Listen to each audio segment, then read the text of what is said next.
Hello and welcome to Topic 9, Lecture 1. And in this lecture, we're going to be learning about the court structure and court personnel. So what are we going to be covering in this lecture? Well, in this lecture, we're going to first learn about what courts do. The next thing we're going to do is we're going to talk about the different types of courts that we have in the American judicial system. And then we're going to talk about how the U.S. court system is organized. So that's what we've got on the docket. Let's get started. So what do courts do? Well, in the American system of government, and I know you guys all know this, but we'll go over it again, that the American system of government is designed to separate governmental powers into different institutions, and it's known as the separation of power. The thinking is that the framers of the Constitution were really worried that power was going to be abused, and so one of the ways that they reduced the likelihood of power being abused was to divide power into three separate branches. And so we have the legislative branch, we have the executive branch, and we have the judiciary. Also, the idea is that no one branch can get anything done without the help of the other branch. That's usually known as checks and balances. And so since our form of government, of democracy, was a relatively new form of government when we proposed it, when we became an independent nation, that our framers wanted to make sure that it was going to be successful. So they employed separation of powers and checks and balances to help tamp down the potential of the abuse of power, which can oftentimes bring democracies or any form of government to its knees. So why am I telling you that? Well, I'm telling you that because we're learning this week about the courts, which oftentimes known as the judiciary. And so the courts make up one of the three branches of government. And so the first branch is the legislative branch. And what the legislative branch does is they make decisions. From a criminal justice perspective, we've already learned about this, that legislatures make decisions about what kind of behavior is a crime. They also make decisions about setting the punishment for the crime. So we know that legislatures, both the state legislatures and also the federal legislature, have sentencing guidelines, which we'll actually be learning about in a few weeks. The other branch of the second branch of government is the executive branch. And so while the legislative branch makes decisions, the executive branch puts those decisions into action. And we've learned about the actions of the executive branch as it relates to criminal justice. We've learned about the police. They take the law and they enforce it. Prosecutors do the same thing in charging somebody with a crime. They're basically enforcing the law. You're saying you've engaged in a behavior you shouldn't have, and so we're enforcing that by charging you with that. And then the Department of Corrections, which we'll be learning about at the very end of the semester, they basically enforce the punishment. So the legislature says this is the punishment you should get, and the Department of Corrections enforces that punishment. So what do courts do? What does the judiciary do? Well, what the courts do is that they settle disputes. That's the power, that's the function of courts. And so the types of disputes they might settle is they might look at certain sorts of punishments for crimes, and they might look at the sentencing guidelines, and they might be asked a question about whether or not they might settle the dispute over whether or not that sentence is a constitutional sentence. So, for example, there used to be punishments on the book that gave people the death penalty for child abuse or for rape. And the question was that kind of punishment proportionate? And if it's not proportionate, it could violate the Eighth Amendment's prohibition against cruel and unusual punishment. So courts can settle disputes over, the constitutionality or the appropriateness of certain sentences, those decisions that are made. Courts can also settle disputes over whether or not the actions of police or the actions of prosecutors are constitutional as well, or in accordance with state or federal law. And so there might be a dispute over whether or not the police can search somebody without a warrant, and the courts will just, one side will say you can, the other side says you can't, and the court will settle that dispute. And so that's basically what the three branches of government does. One makes decisions, one puts those decisions into action, and the other, when there's a question about and a dispute or a disagreement over the action or the decision, the implementation or the decision to put something into law, the court will settle those disputes. So let's continue our discussion about what kind of disputes courts settle and think about them in terms of certain categories of dispute settlement. So when you think about criminal law, one of the things that the court does is they basically sort of settle the question, the big dispute over whether or not a person committed a crime. That's what the courts do, that the courts, if somebody goes to trial, basically the state is saying this person did commit this crime. The defense is saying that they didn't. And then the judge or the jury settled the dispute by determining whether or not, rendering a verdict of whether or not this person is guilty or not guilty, settling that criminal dispute. We see the same sort of dispute settlement in civil law. Civil law is often about who's the responsible party. Who's the responsible party for harming somebody if it's a personal injury? Who's the responsible party for some damages that might have ensued? Let's say that you walk on somebody's sidewalk and you slip and fall and hurt yourself. Is the homeowner responsible for that damage? And also responsibility for breaking contracts, etc. Those questions go to a civil law court, and there will sometimes be a trial, and then the court will render a decision in terms of yes or no, this person is the responsible party. Another category of settling disputes is the dispute over the constitutionality of an action or a law. And we talked about that a little bit on the previous slide. And so sometimes there's a question about whether a law is constitutional, okay? When you think about certain kinds of laws, you might say, well, is that sentence for this crime, is that a violation of the Eighth Amendment cruel and unusual provision in the Bill of Rights? You can also look at the actions of executives, like a police or a prosecutor, right? A police searching, a prosecutor withholding evidence, and ask the question about whether or not that is constitutional. And so if an action or a law is deemed to be unconstitutional, the court that does that is the highest court of the land, the Supreme Court of the United States. And they exercise this power called the power of judicial review. And basically what that means is that the Supreme Court, if they find an action to be unconstitutional or they find a law to be unconstitutional, they can basically say that law is null and void, right? So if there's a law in the books that's unconstitutional as determined by the Supreme Court, that law is no longer law. And if an action is deemed unconstitutional, then that they don't nullify the action as such, but they say, hey, look, if you engage in an unconstitutional action, law enforcement can't get in trouble for that. In the case of searching, if you search in an unconstitutional way, you can't use the evidence that is collected in a courtroom, that it's inadmissible. It's subject to the exclusionary rule. Okay. And so there are lots of different kinds of laws that the Supreme Court over the years has determined as being null, and in the process, the Supreme Court is exercising its power of judicial review. Let's move on now to look at the overview of the U.S. court system. And in this section, we're going to look at how courts have different functions, and that a lot of times the function that the court has is a reflection of its jurisdiction.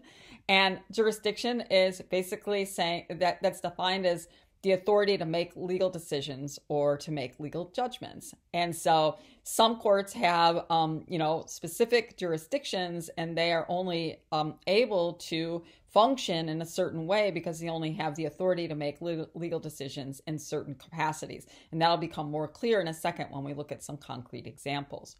Another thing that we're going to be talking about and keeping in mind is that the American court system, at least in the way that it is organized. So first, we're going to look at the different types of courts and the kinds of jurisdictions that courts have.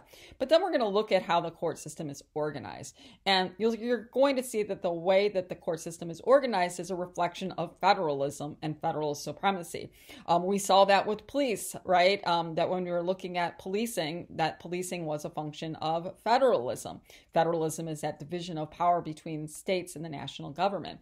And so there's national criminal law and federal and state criminal law, or federal criminal law and state criminal law. And then you have federal law enforcement that enforce the federal criminal law, and you have state law enforcement and really municipal law enforcement that enforces state criminal law. You're going to see that the jurisdictions of courts are a reflection of their of federalism, and so you're going to see that our court system is divided between the federal court system and the state court system.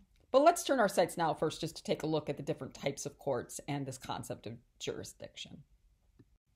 So there are three types of courts: trial courts, appellate courts, and Supreme Courts. And so let's take a look at each of those types of courts in more detail. Okay, so what does a trial court do?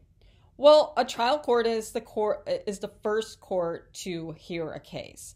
And so that if this is the first time that action is being taken on a case, then that's going to take place in the trial court system. And we have trial court systems both in the civil and criminal court system, okay? And the trial courts, that's where you're going to be going to do your court report. And so, the very last paper for this semester is where you actually go to a trial court and you sit in for an hour in trial court activities, then you take notes, and then you write basically a court report paper on that. It's a really fun assignment. Students are usually kind of scared to go, but then they say that they've learned so much because it really brings a lot of the concepts that we've been learning about over the semester into action. It brings them to life. And so you're going to be going to the trial courts, whether they're in Waukesha or in Milwaukee, and we'll talk about that as we get to taking a look at the way our court system is organized in Wisconsin. What takes place at a trial court? Well, a trial takes place in a trial court. And so if a case goes to trial, and we know a lot of cases don't go to trial, that there will be a trial. And it's there that the evidence is presented from the state. Trying to make their case that this person is guilty. Evidence can be presented by the defense, basically trying to raise doubt about the guilt of that individual. Testimony is given. There's a jury, not always. You can waive your jury rights, and the trial can be conducted before a judge, and a verdict is rendered. In criminal cases, guilty or not guilty. In civil cases, responsible or not responsible. Now, do keep in mind that when you go to the courthouse and sit in on in the trial courts to watch them in action, the vast majority of stuff that takes place in trial courts is pre-trial activities. Because so few cases go to court, a lot of trial courts are spent in sort of preliminary hearings, trying to determine whether or not somebody should be charged with the crime, arraignments where people are brought into court and told what they're being charged with and how they're going to plead guilty or not guilty, and then the process of plea agreements and plea bargaining. That takes place in the trial courts as well, as does sentencing. So there's a lot of activity that takes place in trial courts. Okay, so the next court we're going to be learning about is the appellate courts. And the appellate court, unlike the trial court, the appellate court does not hear the case for the first time.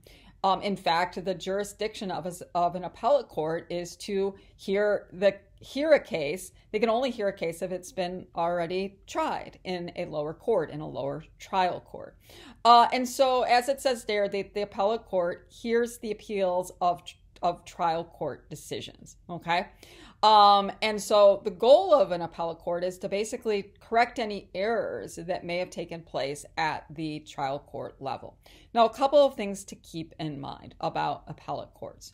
One thing is that when it comes to a criminal appellate court, not only the person who is, if found guilty, can appeal the decision. Okay, so if a person is acquitted, if they're found to be not guilty, the state can't ask for an appeal of the verdict.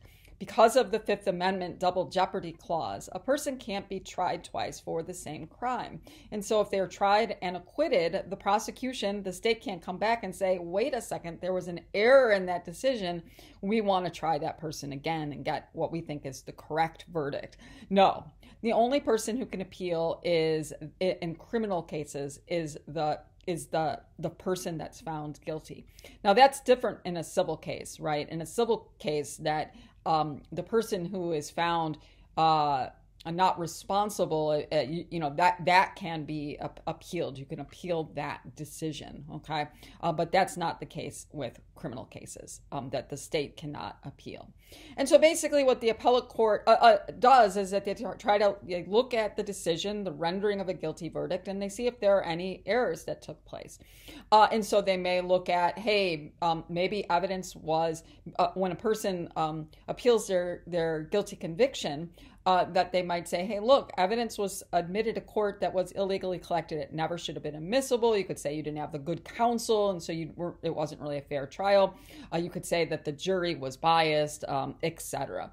And so that comes to the appellate court, and then they'll say, yeah, you're right, there was an error. And then they can say, we're going to send it back down to the lower courts for a retrial. They could say, never should have been charged in the first case, that there wasn't evidence to sustain the charge, so they could throw the whole decision out. Or they could affirm the decision of the lower court, right? They could say, nope, there aren't really any errors here, and so the guilty verdict is affirmed. Now, appellate courts, there's no new evidence that's presented. There's no testimony that takes place. There's not a jury. There's just a bank of judges that basically reads the briefs that are submitted by the state lawyers, by the prosecutors, and also by the defense attorneys, making a case in the case, like why their client should not have been found guilty, and the state will rebut that, say, no, there are no errors, that this was a legitimate trial. And then they also look at court records as well. And so what an appellate court does is that they read briefs, they look at the court records, they might look at the law, and then they will render a verdict, right? Or a decision, not a verdict, but a decision, to either affirm the decision of the lower court, they could vacate the decision of the lower court, or they could say, in a criminal case, they could send it back for a retrial. So that's what an appellate court does. And that brings us to the Supreme Courts, which are considered the court of last resort. They are considered the highest court in the court system. And we'll talk about different types of Supreme Courts in a moment. Now, for an appeal in a criminal trial, okay, if you're found guilty, you have a right to one appeal, okay? So you have a right for the appellate court to review your case. Now, that does not extend to Supreme Courts, okay? So Supreme Courts are sort of like a second chance to appeal your case, okay? And so that if you don't like the decision of the lower appellate court, let's say, hey, there were no errors in your trial, and your guilty conviction is affirmed, you could say, no, I still think that there was an error. And you could ask the Supreme Court, either of your state or of the United States Supreme Court, you could ask them to review your case again. Now, you have a right to an appeal at the lower level appellate courts, but you do not have a right to an appeal. The Supreme Court doesn't have to hear your case. They have a lot of discretion, and very few cases are actually granted what is known as a writ of certiorari. That is saying, yeah, we're going to review your case for one final time. Very few cases are granted said writ. And so that Supreme Courts almost always serve as an appellate function, although if you take my civil liberties class or American government class, you'll learn that there are actually sometimes where the Supreme Court acts as a court of original jurisdiction. They hear the case for the first time. But usually Supreme Courts are appellate functions and serve an appellate function. And like the lower level appellate courts, there's not a jury, there's not new evidence that's presented. That what Supreme Court justices do, both at the state level and at the federal level, is they read briefs that are submitted to the court. In the case of the Supreme Court and sometimes the lower level appellate courts, that they'll listen to oral arguments over the case, and then they will render a decision, okay? So the Supreme Court is sort of the highest level appellate court. And as it says there, it's the court of last resort. So the decision that the Supreme Court is usually the final say on that. It can be overturned by a constitutional amendment or a new decision of the Supreme Court, but usually it's considered the court of last resort. Their word is the last word unless an amendment or a new decision comes down the pike. So before we go on and look at the actual organization of the court system in the United States, I just do want to make sure that you understand this concept of jurisdiction. And as it says there, that courts have different jurisdictions. What jurisdiction is it's defined as the authority to make legal decisions and judgments. For a court to take action, it needs to have the power to do that. It needs to have the authority to make decisions. And so, and as it says there, courts have different jurisdictions. So for example, we're going to be looking at the different jurisdictions in a moment, but for example, sometimes a court can't hear a case because it doesn't have the authority to actually render a decision in that case.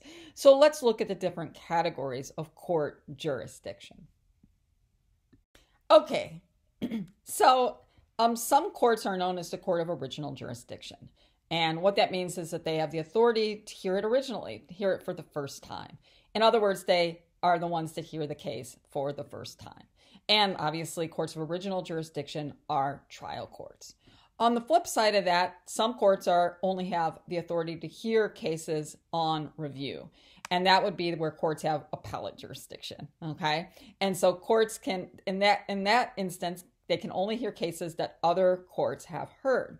And so that corresponds with what we were just talking about, like trial courts and appellate courts. To bring that to life, though, a little bit, I talked about how the Supreme Court of the United States, it actually has both original jurisdiction and appellate jurisdiction. It can hear cases for the first time, and so and that's determined. Those jurisdictions are determined by Article 3 of the United States Constitution. And at the state level, those jurisdictions are going to be determined either by the state constitution or by the state law. So for the Supreme Court, the vast majority of the cases are the vast majority of what the Supreme Court does is they exercise their appellate jurisdiction. They hear cases after other courts have heard those cases. However, when it comes to cases dealing with ambassadors, or if it has to do with cases where there's an argument between two states, and that has actually happened. There was a dispute between New Jersey and New York about the land that the Statue of Liberty was on, Ellis Island, and New Jersey was saying that's our land. It's New Jersey land, and New York was saying no, it's New York land. Okay, and so the Supreme Court heard that case on original jurisdiction. They actually had a trial that determined whose land that really was. Newsflash, spoiler alert, they determined that New Jersey actually had that was New Jersey land. So, you could have a court that has both original jurisdiction and appellate jurisdiction. Doesn't happen a lot, but it does happen with the Supreme Court. But for state cases and also lower level federal appellate courts, they can only hear cases on review. Now, in criminal law, that there's certain kinds of courts that, and also civil law as well. But for our class, there are certain courts that have limited jurisdiction. That means they can only hear certain types of cases. And so in criminal cases, that might be traffic court. They only hear traffic citations. There's sometimes, so here are some examples. Municipal courts, they can only hear cases that deal with violations of municipal zones, ordinances. Family court they can only hear cases that deal with family matters like divorce and child custody. And for you'll be reading about it in our textbook about the specialized courts, such as drug courts. And those are, courts that are designed to deal only with drug cases. And they're really cool courts because you have a judge who is like really well-versed in drug cases, and you'll have prosecutors and defense attorneys that are also sort of specialized in drug cases. So drug courts, domestic dispute courts, those are an example of courts of limited jurisdiction, and they're referred to in your textbook as specialized courts. And then, so some courts can only hear certain kinds of cases. Other courts can hear all types of cases, and those are known as courts of general jurisdiction. They have the authority to hear any civil or criminal case, okay? And so that, as we'll see in a moment, that Wisconsin has both limited jurisdiction courts, and we also have courts of general jurisdiction. So sorry if that went into the weeds a little bit, but you should know what jurisdiction is, that authority to make decisions. And you should also know that jurisdiction plays itself out in the way that the court system is organized. Okay, so earlier when we were talking about the police, we learned about the concept of federalism. That is that in the way the American system is organized is that there's a power sharing relationship between the state governments and the national or the federal government.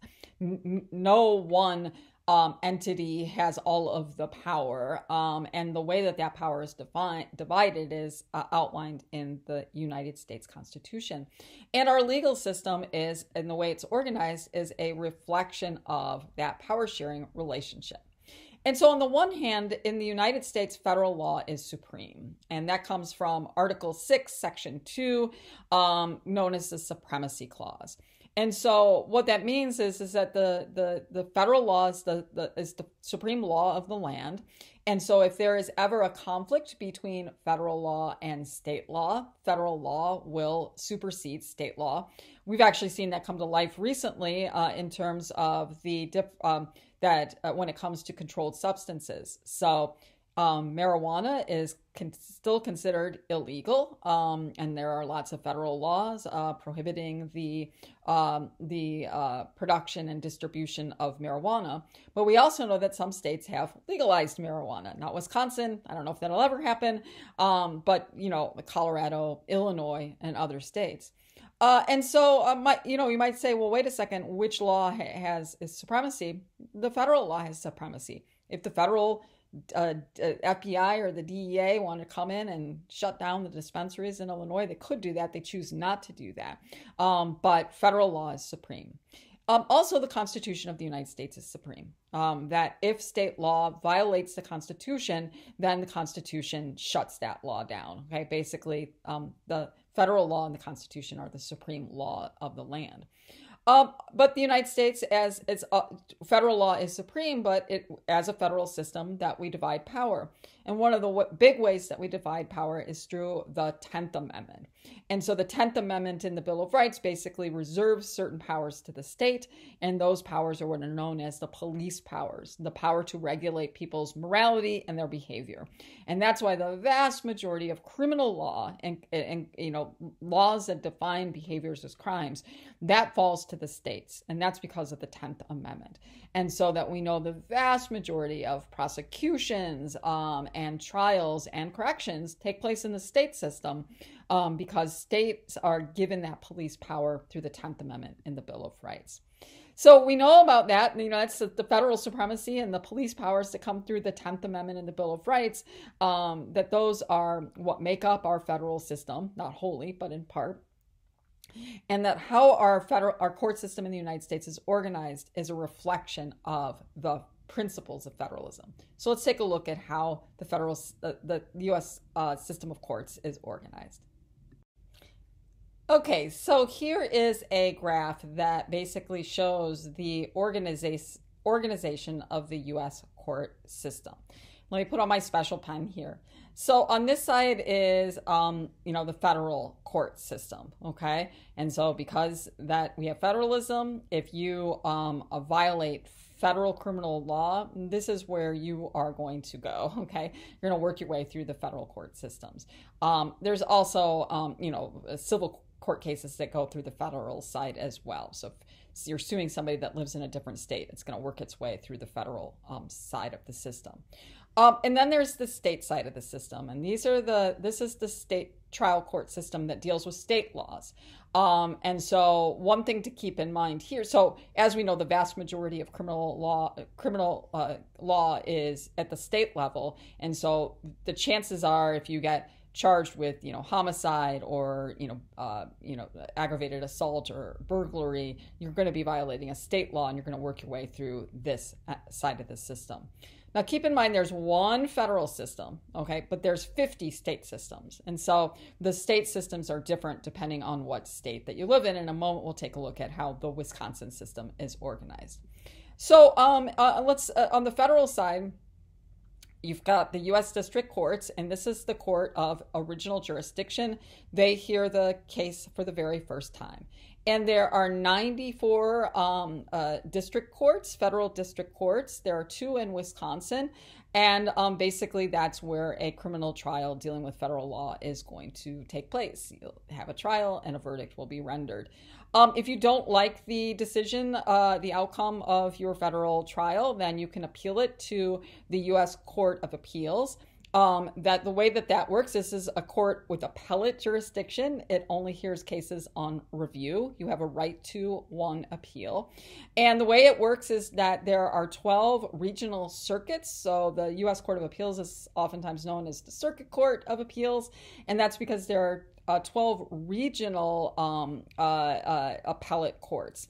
And so, for example, if you don't like the verdict in your federal trial in Wisconsin, you would appeal it to the 7th Circuit Court. That's the regional district that we are in. And so there are 12 of those circuit courts of appeals. There's one other circuit court of appeals, or a court of appeals, that has nationwide jurisdiction, and it deals with like patent cases and those sorts of things. Same thing here. At the state level, there's the Court of Original Jurisdiction. They hear the case for the first time. There's a state appellate, intermediate courts that you have a right to an appeal, and then all states have state Supreme Courts. Now, if you don't like your decision here or here, and it deals with a constitutional matter, like that your Fourth Amendment rights have been violated or your Sixth Amendment rights, you can make an appeal to the Supreme Court, okay? And again, that you don't have a right for the Supreme Court to hear your case. They have a lot of discretion, and they actually hear like about 100 cases a year on appeal. All right, so this is the Wisconsin court system. We're not going to spend a lot of time talking about this. I just have that up there so that you can review it if you want to take a look at it and know a little bit more about how our court system Wisconsin is organized.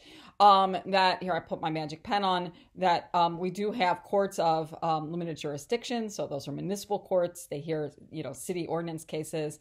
Our courts, our trial courts are known as the circuit courts. And so these are the state trial courts, and this is where you're going to go to, sit in to hear a court case. We also have a court of appeals. We have 4 districts in the state of Wisconsin. So again, you can just take a look at that for additional information. And then we do have a Supreme Court in Wisconsin. We have 7 Supreme Court justices, and they are elected to 10-year terms. And also keep in mind that all the judges in all of these cases and all of these courts, they're elected. That's not the case with the federal court system. Federal judges are nominated by the Supreme Court, or nominated by the president and confirmed by the Senate. But I just have that up there in case you wanted to learn a little bit more. It gives you a little bit of an overview. Okay, that's it for this lecture. On the next lecture, we're going to take a look at court personnel. And so your textbook talks about judges, prosecutors, and defense attorneys who are they're the court personnel. And in our lecture, we are going to focus primarily on prosecutors and defense attorneys. Okay, thanks a lot for paying attention. Appreciate it, and I'll talk to you again soon.